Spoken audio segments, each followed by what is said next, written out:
ओम नमो भगवते वासुदेवाय। ओम नमो भगवते वासुदेवाय। ओम नमो भगवते वासुदेवाय। ओम नमो भगवते वासुदेवाय। ओम नमो भगवते वासुदेवाय।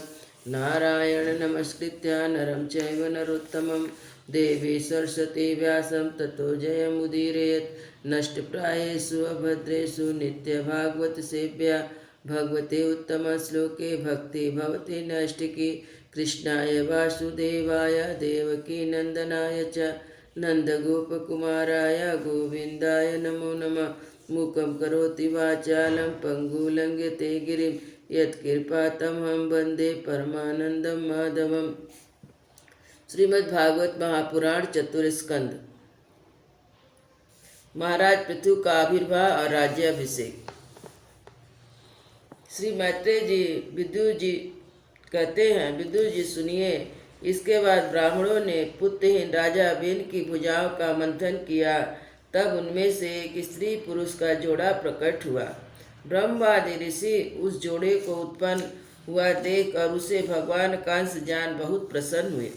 ऋषियों ने कहा, यह पुरुष भगवान विष्णु की विश्व पालनी कला से प्रकट हुआ और यह स्त्री उन पुरुष की अनपायनी कभी न अलग होने वाली शक्ति लक्ष्मी जी का अवतार है।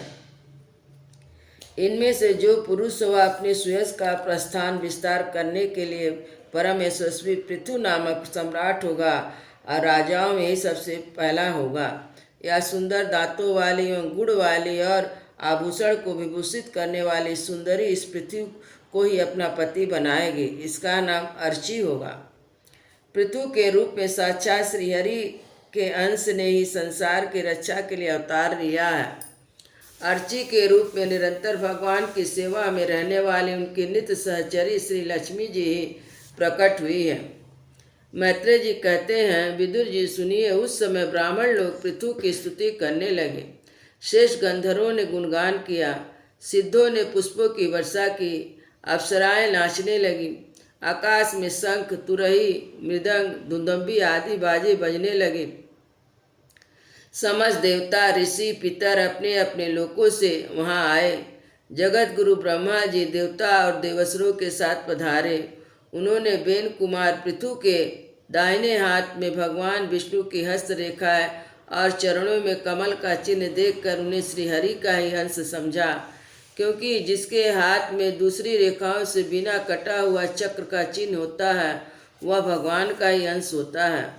वेदवाणी ब्राह्मणों ने महाराज पृथु के अभिषेक का आयोजन किया। सब लोग उसकी सामग्री जुटाने में लग गए। उस समय नदी, समुद्र, पर्वत, सर्प, गौ, पक्षी, मृग, स्वर्ग, पृथ्वी तथा अन्य सब प्राणियों ने उन्हें तरह तरह के उपहार भेंट किए। सुंदर वस्त्र और आभूषणों से अलंकृत महाराज पृथु का विधिवत राज्याभिषेक हुआ।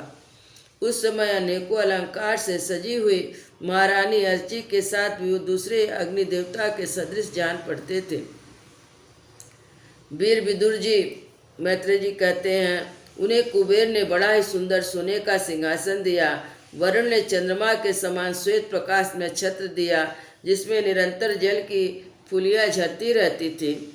वायु ने 2 चंवर, धर्म ने कीर्तिमान माला, इंद्र ने मनोहर मुकुट, यम ने दमन करने वाला दंड, ब्रह्मा ने वेदमय कवच, सरस्वती ने सुंदर हार, विष्णु भगवान ने सुदर्शन चक्र, विष्णु प्रिया लक्ष्मी जी ने अविचल संपत्ति, रुद्र ने 10 चंद्रहार चिन्हों से युक्त कोष वाली तलवार, अंबिका जी ने 100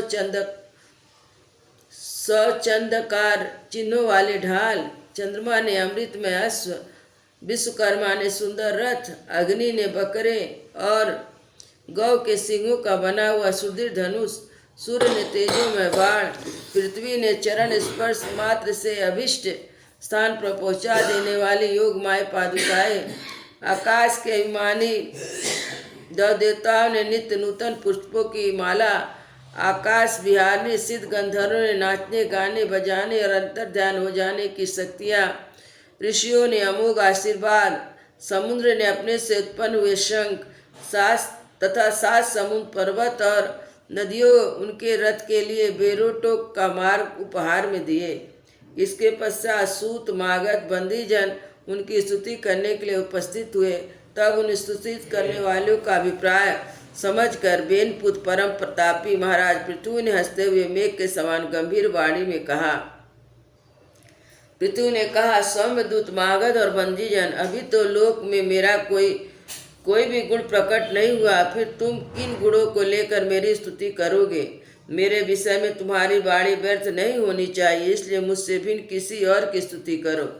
मृदुभाषियों, कालांतर में जब मेरे अप्रकट गुण प्रकट हो जाए तब भरपेट अपनी मधुर वाणी से मेरी स्तुति कर लेना। देखो, शिष्ट पुरुष पवित्र कीर्ति श्रीहरि के गुणानुवाद के रहते हुए तुच्छ मनुष्यों की स्तुति नहीं किया करते।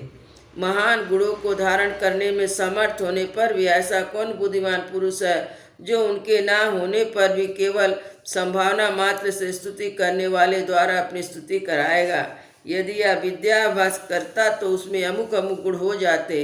इस प्रकार की स्तुति तो मनुष्य की वांछना की जाती है। वह मंदमती यह नहीं समझता कि इस प्रकार जो लोग उसका उपहास ही कर रहे हैं। जिस प्रकार लज्जाशील उदार पुरुष अपने किसी निंदित पराक्रम की चर्चा होना बुरी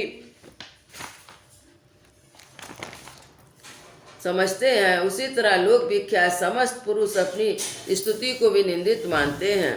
सूदगण, अभी हम अपने श्रेष्ठ कर्मों द्वारा लोक में प्रसिद्धि हैं। हमने अब तक कोई भी ऐसा काम नहीं किया जिसकी प्रशंसा की जा सके। अब तुम लोगों से बच्चों के समान अपनी कीर्ति का किस प्रकार गान कराएं। वृंदावन बिहारी लाल की जय। अयोध्या श्री राम लला की जय। जय जय सीताराम।